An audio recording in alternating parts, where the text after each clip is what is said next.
en ce 8 novembre 2021, ici en direct de Sontexpo et du plateau FHP Direct, nous poursuivons nos entretiens et j'ai beaucoup de plaisir de recevoir Nathalie Fourcade. Nathalie Fourcade, vous êtes la secrétaire générale du HCAM, le Haut Conseil pour l'avenir de l'assurance maladie. Tout un programme. Tout à fait. Je vous remercie beaucoup de m'avoir invité pour cet échange. Alors nous avons, quand on regarde tout ce que fait le HCAM, il y a toute une série d'abord de production, de publications, mais également de concertation, d'analyses que vous menez, souvent très intéressantes. Mon attention a été attirée pour notre entretien par une de vos dernières, peut-être la dernière production sur la régulation du système de santé.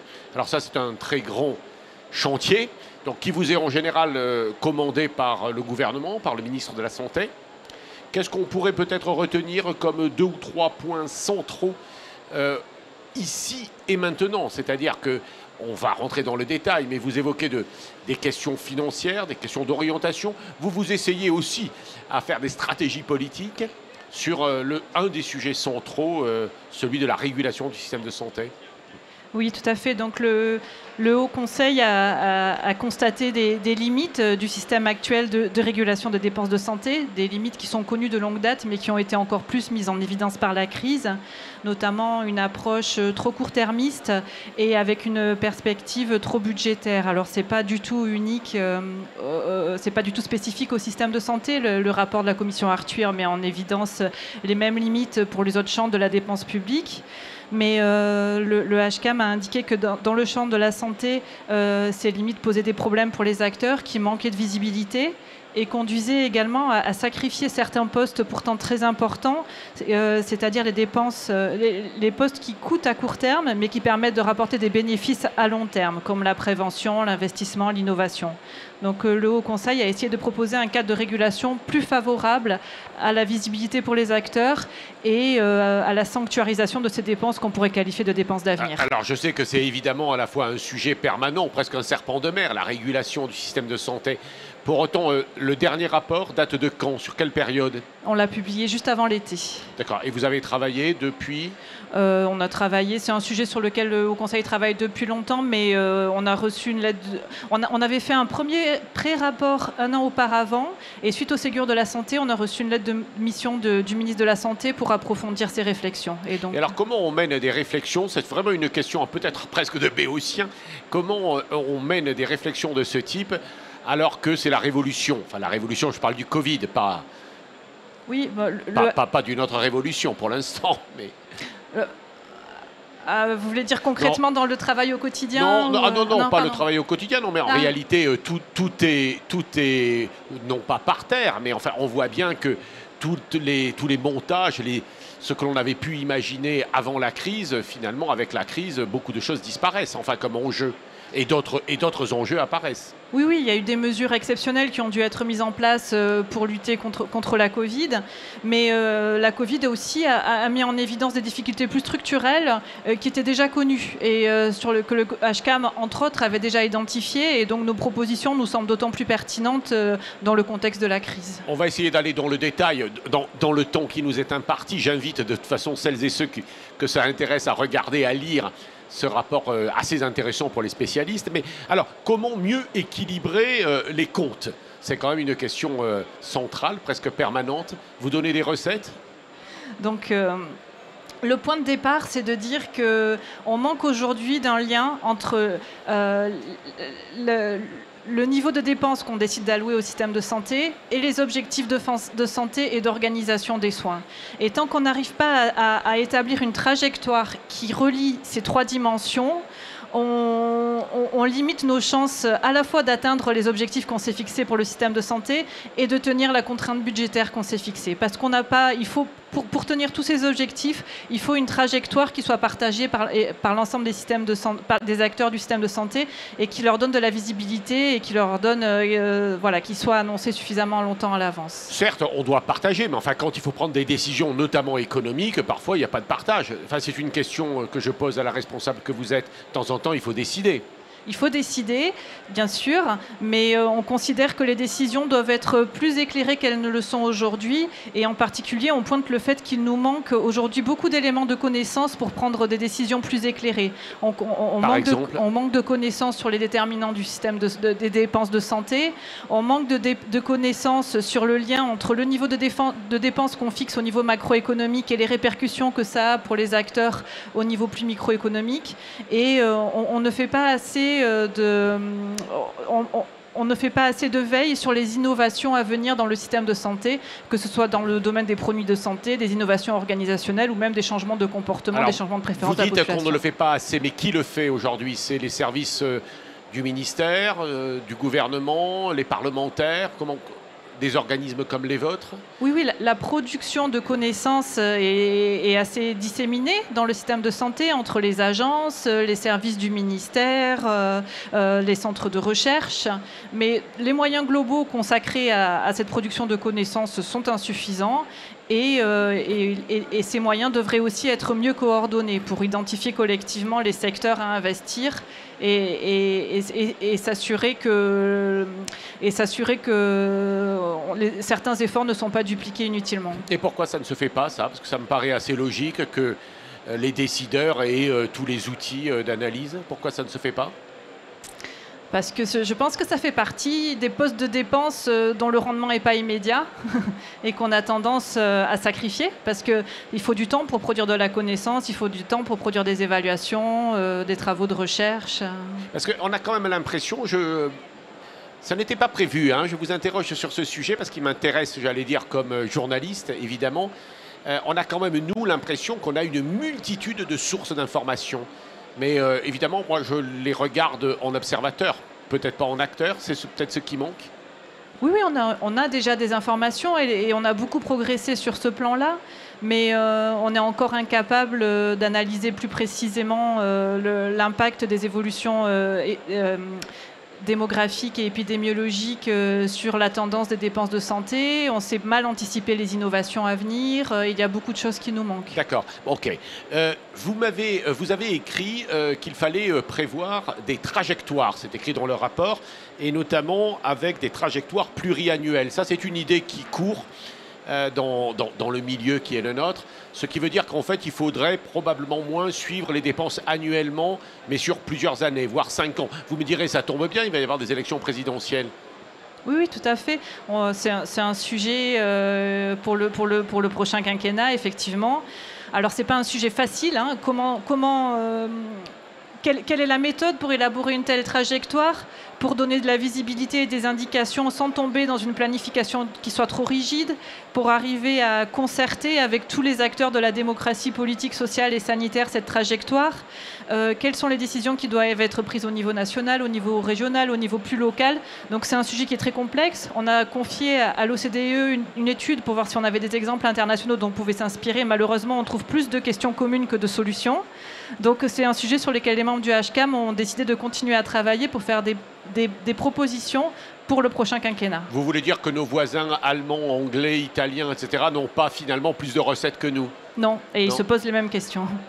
Alors l'ONDAM, venons-en à l'ONDAM. L'objectif, ONDAM, national des dépenses d'assurance maladie, théoriquement, on ne doit pas le dépasser, c'est ça, hein? Oui, oui. Bon, il est souvent dépassé. En pratique, depuis plusieurs années, le ONDAM est non, le ONDAM est bien respecté. Enfin, sauf effectivement depuis les mesures exceptionnelles qui ont été mises en place dans le cadre du Ségur de la santé, puis avec la crise Covid. Donnez-nous quelques repères. Il est de combien l'ONDAM prévu? L'ONDAM, enfin, à peu près, pour le prochain PLFSS... de 4, non? Voilà, c'est ça, de 3, de 4. Très bien. Alors, c'est vrai que vous avez raison. On peut dire que depuis quelques années, ONDAM et inflation se suivent à peu près autour de 2%. Alors, ma question était, Nathalie Fourcade, en fait, j'avais quand même une petite idée derrière la tête. Est-ce que l'on a trop serré l'ONDAM dans la période récente? Alors voilà, c'est un sujet sur lequel on s'est exprimé dans le rapport. En disant que dans la mesure où on n'a pas suffisamment investi au cours des décennies passées dans la prévention pour essayer de prévenir les pathologies chroniques qu'on aurait pu éviter, dans les organisations pour essayer de gagner en efficience, on se retrouve avec ce que les membres du HCAM ont appelé une dette épidémiologique et organisationnelle dont il faut payer les intérêts. Donc, compte tenu des intérêts à payer sur cette dette, effectivement, le niveau d'Ondam n'a pas été suffisant au cours de la dernière décennie. Et d'ailleurs, on voit qu'on a été obligé de l'augmenter sur la période récente. Mais tout le rapport du HCAM vise à trouver des moyens pour investir dans la prévention, investir dans l'efficience des organisations, pour faire en sorte qu'ensuite, on ait besoin de consacrer moins de ressources au système de santé pour atteindre les objectifs qu'on s'est fixés. Voilà. Mais peut-être que dans ces conditions, on peut considérer que l'on a, dans la période précédente, peut-être trop bien géré, et que les professionnels de santé, voire les syndicalistes, avaient raison, enfin en disant, c'est une question, hein, en tirant la sonnette d'alarme en disant attention, les moyens sont insuffisants.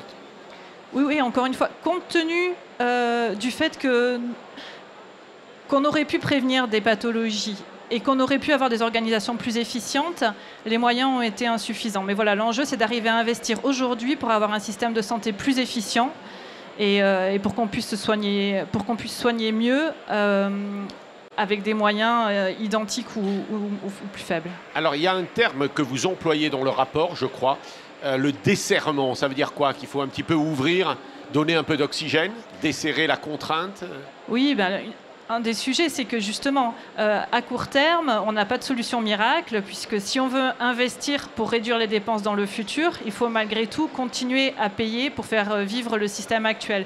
Donc continuer à payer pour soigner des pathologies qu'on aurait pu prévenir mais qu'on n'a pas su prévenir, continuer à financer des organisations, même si elles pourraient être plus efficientes à court terme, il y a une certaine inertie des organisations. Donc, à court terme, effectivement, il faut payer deux fois, pour les dépenses courantes et pour l'investissement qui permet de réduire à l'avenir les dépenses courantes. Et si on parle un peu d'organisation politique pour poursuivre notre conversation, est-ce que, dans le fond, il faut vraiment... Alors, on emploie souvent ce terme, tout le monde parle de réformes systémiques. Faut-il des réformes systémiques ou vaut-il mieux, finalement, comme c'est très complexe, toucher par petits bouts le système de santé en se disant que chaque étape fera une amélioration. Vous savez ce qu'on appelle les changements incrémentaux, si on veut faire savant.